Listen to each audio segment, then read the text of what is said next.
Hey, y'all. Thank you for tuning in to another episode of Unfeigned the Podcast. I'm Jay, and I'll be your host.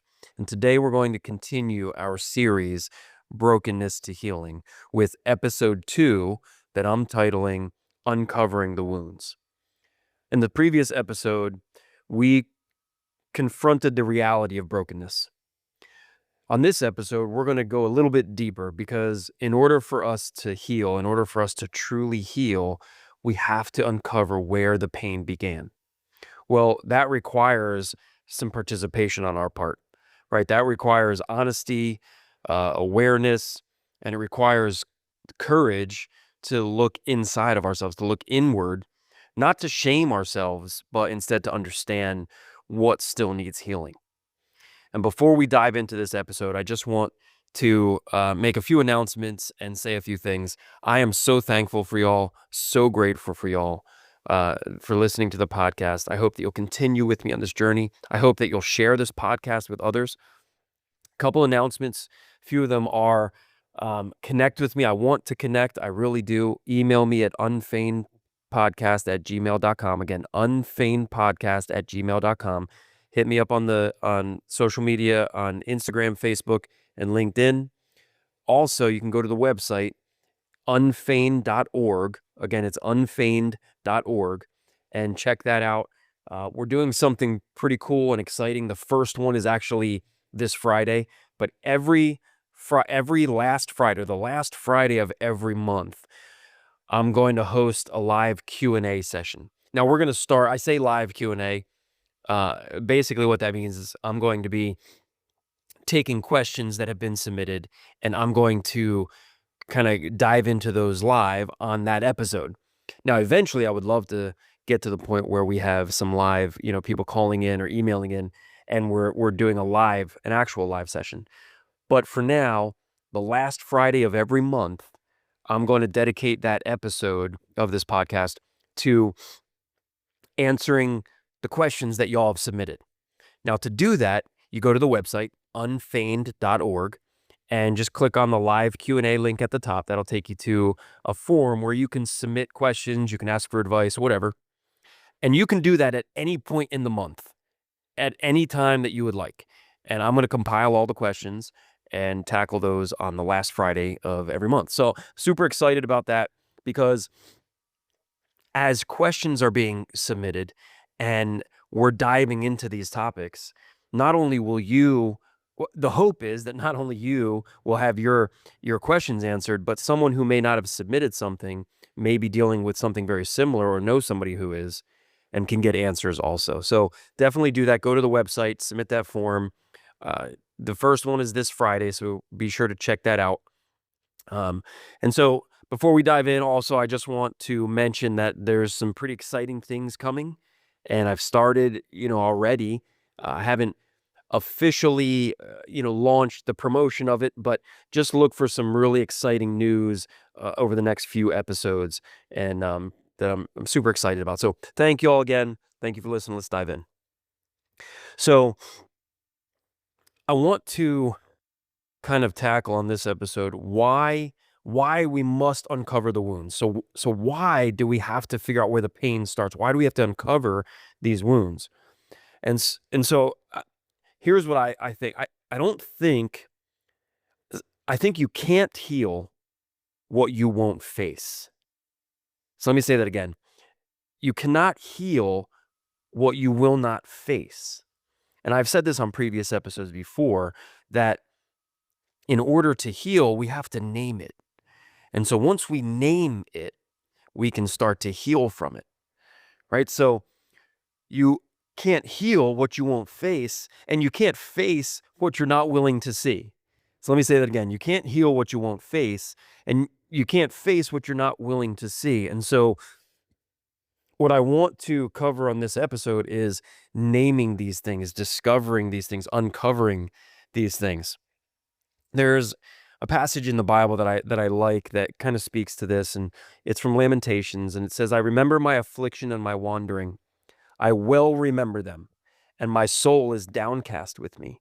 Yet this I call to mind, and therefore I have hope. Because of the Lord's great love, we are not consumed." So this passage models something really profound. Remembering pain doesn't destroy us. It opens the door to hope, right? So remembering our pain, uncovering these wounds, it doesn't destroy us, but it gives us hope. It provides hope. And so there's power in recalling our wounds, right? As we start to name these things and we start to uncover these wounds, there's power in the naming of them, in the recalling of them. And it's not to dwell on them, but it's in order for us to begin the journey of redemption. So how are wounds formed, right? Well, wounds come from moments, like sometimes small, sometimes really big, and they leave lasting impressions. And in my story, in my experiences, I found that there are 4 common sources for wounds, right? And this is in no particular order, but family history, right? So a parent's absence, addiction, or emotional like unavailability, right? So we carry things that have been passed down from our family, right? Generational curses, things that we've inherited from our family history.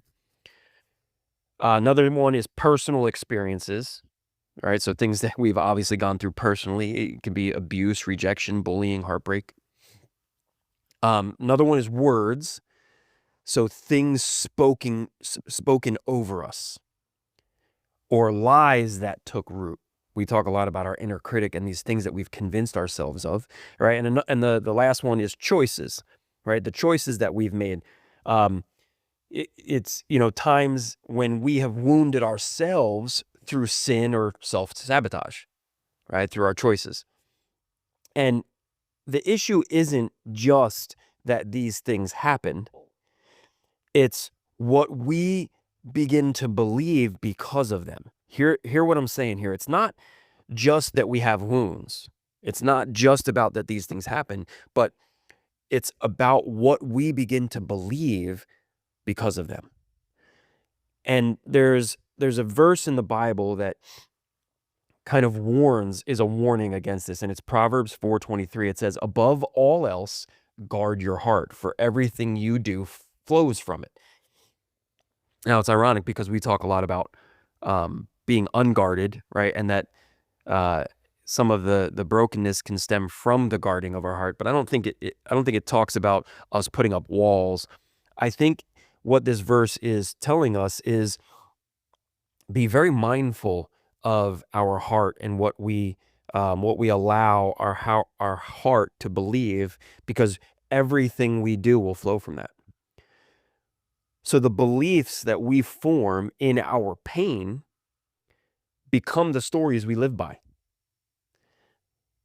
I mean, that sounds profound, right? But it's a really simple truth. The beliefs that we form in our brokenness, the things we convince ourselves of in our brokenness, become the stories we live by. And it's not until we confront them, right, that we will stop repeating them. So if we don't confront them, we will repeat them. And so I've said this before, and I believe this with all my heart. There is power in naming these things. There's power in naming the pain, naming the things that we're broken from, naming the areas of our lives that are marked by brokenness. Right? So uncovering a wound, trying to find out where it starts, uncovering a wound is sort of like turning on a light, like in a dark room. Right. So, you enter, all of us have done this at some point, probably, especially like if you get up in the middle of the night, right? I do this, and, it's dark, and you go to turn that light on, and at first it may sting your eyes, right? But, now you can finally see, right? So your eyes adjust, and you finally can adjust to that light after the sting a little bit, but then you can see clearly, right? And so this is a lot like this, because, it stings at first when you start to name these things, and when you start to uncover these things, and you start to confront these things. It stings at first, and there's pain. It hurts a bit at first, but then you can finally see what needs to be healed, right? And once your quote unquote eyes adjust, you can see clearly what needs to be healed, right? And so here's the hard truth. Many of us are carrying pain that's decades old for some of us, right? And many of us are carrying this pain and calling it personality. Listen to what I just said, because we do this. Many of us are carrying pain that is so deeply rooted and calling it personality. Here are some examples. I'm just guarded, right? I don't do well with vulnerability. I don't trust anyone. I'm too independent. And we write it off as personality when in fact it's deep-rooted pain. But all too often those traits are symptoms of a wound or wounds that we never confronted, that we never examined. Right? So here's what helped me. And this little process, it's, I mean, I guess you can call it like a 3-step process.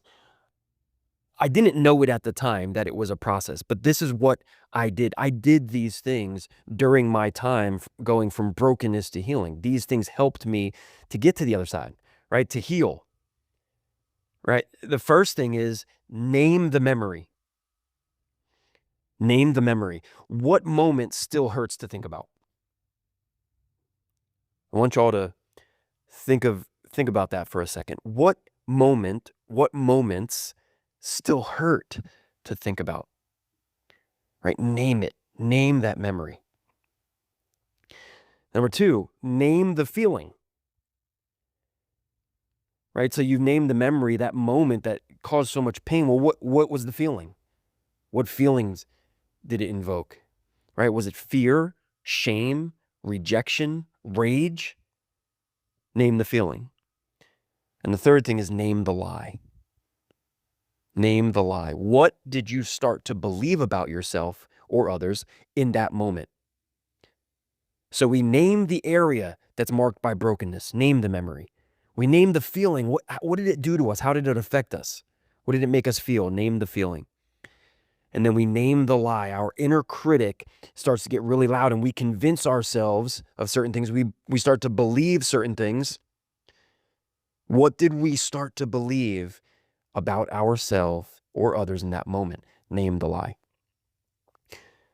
So here's what I've learned. I've learned that healing starts when we say, I see the wound, I feel the pain, but I don't have to live from this place anymore. That's healing. That's when healing starts. I see the wound, I feel the pain, but I don't have to live from this place anymore. So what we want to do is we want to pursue truth in the place of the pain, right? And I say this a lot. This is one of the mantras that I say. And it's extremely vital to what we're talking about. It's extremely crucial piece of this puzzle. Whatever you give your attention to, you will become attracted to. Whatever you become attracted to, you will pursue.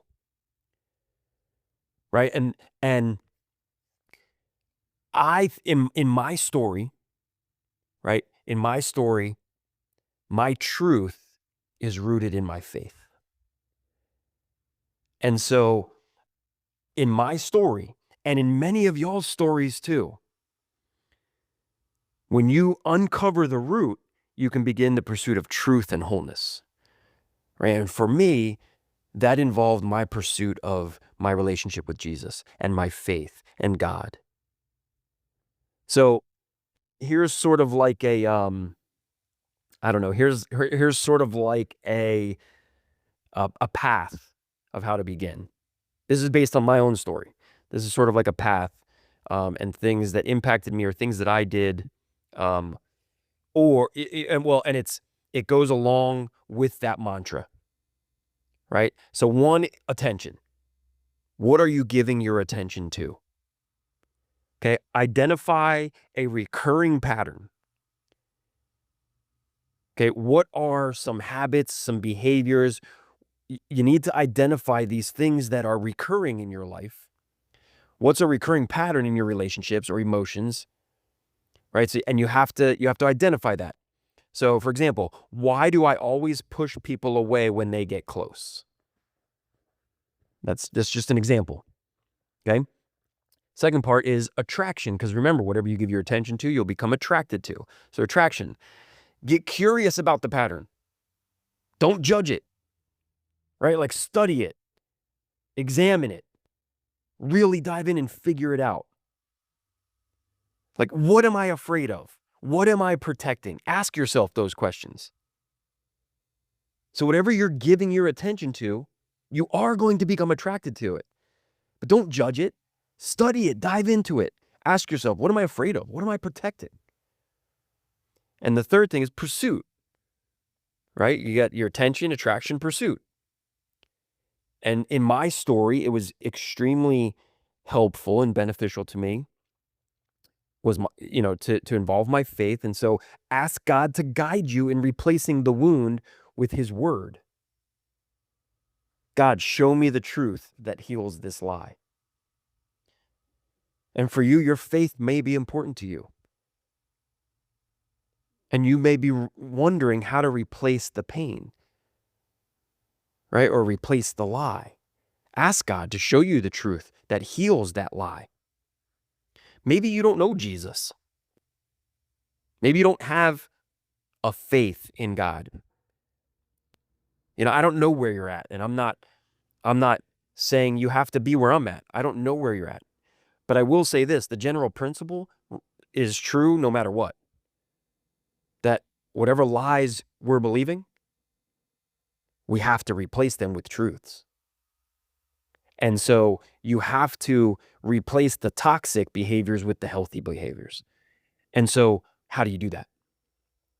What truths can you take to replace the lies you currently believe? That is true regardless of where your faith lies.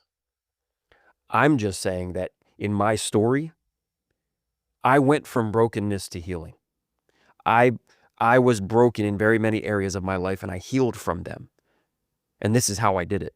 And for me, faith was super important. And I did cry out to God and asked him, pleaded with him to show me how to replace these lies. So when we trace pain to its roots, remember in the previous episode, we talked about getting to the root issue, the root cause. And when we trace the pain all the way back to its roots, we stop blaming, right? We get to the root issue. And that's when real change can begin. Now, for me, as I started to trace my pain to its roots, I stopped placing the blame on all these other things and all these other people, and I started partnering with God for change. I made a commitment to myself that I would live out that verse that says, seek first the kingdom of God. And so I made a commitment to myself, and actually, because I was in such a broken place, I often say that I went to hell and back, and it felt like that. I felt like I was standing at the gates of hell. I was in such a dark place, and I went from that to healing. I've been healed, right? And I got there. I climbed out of that. And, for me, one of the commitments I made was this past January for New Year's. What's the word? The tradition is you watch the ball drop. You might be at a party. You might be celebrating whatever, and you might even, like, at the ball drop, you might be with your partner, your significant other, or your spouse, or whatever, and you may kiss them when the ball drops, and going into the new year, and you sing and you have fun. And I did that pretty much every year. When I was little, we used to go outside and bang pots and pans. That was always cool. And so I celebrated the ball dropping, in Times Square, New York, and the new year, like entering into the new year with celebration and cheering. And this past January, from turning from 2024 to 2025, I made a commitment to myself that I just wanted to try something. And because of my healing journey and what I've committed to, these 3 mantras, right?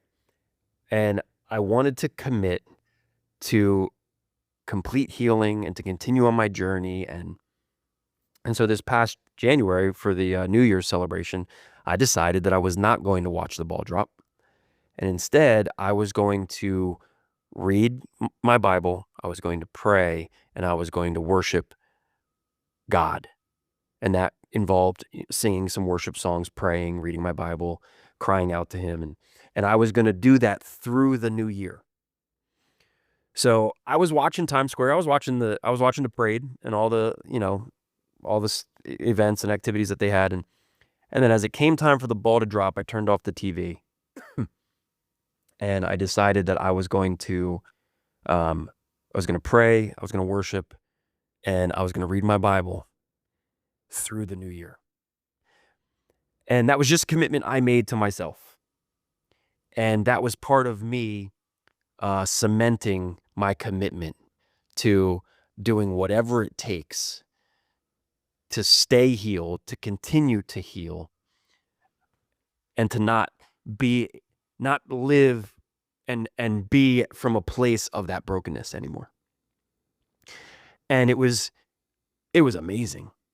I mean, it really was. It was amazing, and it did so much for my perspective and my mindset, and it was awesome. So that was something that I did, a very cool thing that happened that I committed to doing. So let's move on. So here's some practical tools, just some practical things that I did, and it could be something that you do, whether you have faith in God or not. It could still be something that you adopt, right? And so 3 things that I did. Now I started to write down prayers, and I read the Bible every morning. I would get up and I would go through a book of the Bible, and I wrote down prayers, and they weren't always my prayers, right? They were prayers that I got from like a Christian person on Instagram or online or whatever, and there's these prayers that they would pray over you, and like just for encouragement or for hope or whatever. So I'd write down these prayers. So one practical tool was reflection, right? Journal, right? And a question that you could journal about is, what wound have I covered up that still controls me? What wound have I covered up, or am I covering up, or what wound am I afraid to confront that still controls me? And journal about it, write it down. And if you want to explore faith in God, then reflect through prayer and read the Bible about it. And here's one scripture that could apply to that. Again, it's from Lamentations. Yet this I call to mind, and therefore I have hope. Lamentations 3:21-22. The next thing is that has to do with reflection, right? Is, again, it has to do with journaling. So the first one for me was more of the biblical reflection, diving into my faith. The second one was simply journaling, and a question that I asked was, what have I called normal that may actually be a wound? What did I consider to just be a normal part of my life or a normal part of my being that actually could have been a wound? And I tried to dive into that, and I would write things down about my personality, and I would go through everything we talked about on this episode, and I would try to uncover the wounds and the pain. And again, this third practical tool, I guess, was prayer. Listen, whether you believe in God or not, whether you have faith in God or not, we all want hope. We all want hope. We all want to hope for something. We all want to hope to be better. We hope for a better life. We're hoping to be healed from things. We're hoping not to feel certain things about certain ways. We're hoping not to continue in an addiction, right? We're hoping that our marriage is restored. We're hoping that I can change for the better. And so for me, I know this to be true because I've experienced it. And if there's ever a time where you want to hear my journey of faith, how I met God, I would be more than happy to tell you. I would love to tell you that. But I know it firsthand, and I know 100% for sure because I experienced it. But for me, that hope comes from Jesus. And so a big part of my healing was prayer. And I don't always know what to pray. You may not even know what prayer looks like. I don't always. But I knew that I wanted hope, and I knew that I didn't want to be broken. And I thought, well, God, if you are who you say you are, then prove it. Like I'm crying out to you because I'm broken and I need hope. I need help. And if you are who you say you are, then you'll show up. And so, I don't know, a simple prayer. Prayer is not about fancy words, and the Bible actually warns against that, honestly. And it's not about the show of it, right? It's about speaking from your heart. And if your life is jacked up, tell God, my life is jacked up. If this addiction pisses you off, tell God, this pisses me off. I don't want to do this anymore. Just be honest from your heart, right? God, I've been carrying wounds I didn't want to name. If there are things in your life that you know that you've been afraid to confront, or you just didn't want to confront because you knew that you would have to sit in all the emotions that come with it, tell him, God, I've been carrying wounds I didn't want to name. But today I'm naming them. Expose every hidden hurt, every buried memory, every broken place. Not to shame me. God doesn't shame us, but to set me free. God, help me name these things so I can be set free. Help me to see the lies I'm believing so I can believe the truth, so I can believe your truth. Heal what I've hidden. In Jesus' name, amen. It's a simple prayer, but it provides hope, and it's very helpful. It was helpful to me. So y'all, I know these things are not easy. They're very simple things to do, but it's not easy. I know that they're not easy, but they're extremely necessary. Healing starts with attention, right? Whatever you give your attention to, you'll become attracted to, and that's what you're going to pursue. Healing starts with attention. The more you notice, the more you can name. So you start to think about these things and you notice, oh, this area of my life and this area of my life, and you start to name it. And the more that you name, the more that can be redeemed. Y'all, again, thank you so much for listening. I appreciate y'all so much. I really do. If any of these episodes, especially in this little series I'm doing, I know I'm trying something new and putting these into a series, and each of these, several next episodes will build upon each other. But if any of this has helped you, impacted you, hit a nerve for you, has affected you in any way, please reach out. I want to hear about it. I really do. Connect with me. Send me an email. Send me a message on social media. Share this with people you think could be affected by this, or that you think might be helped by this. So y'all, again, I'm just so thankful for y'all. And I don't really know how I can adequately express my gratitude for y'all that listen. I hope that you'll stay with me on this journey. I hope that you'll share this podcast. I hope that we can continue to grow together and heal together. Remember, check out the website also. Submit your questions. I don't have all the answers. I never have claimed to. I'll never claim to. But I have experienced things, and I just want to talk openly and be transparent and vulnerable about the questions that y'all submit. And I just hope that I can help just even one person by my story. Y'all, next week, on the next episode, sorry, not next week, it could be before then. Next episode, we're going to talk about what it means to choose healing, to stop simply surviving, and to actually start pursuing healing, wholeness, intentionally and courageously. Y'all, thank you. Till next time, we'll see you then.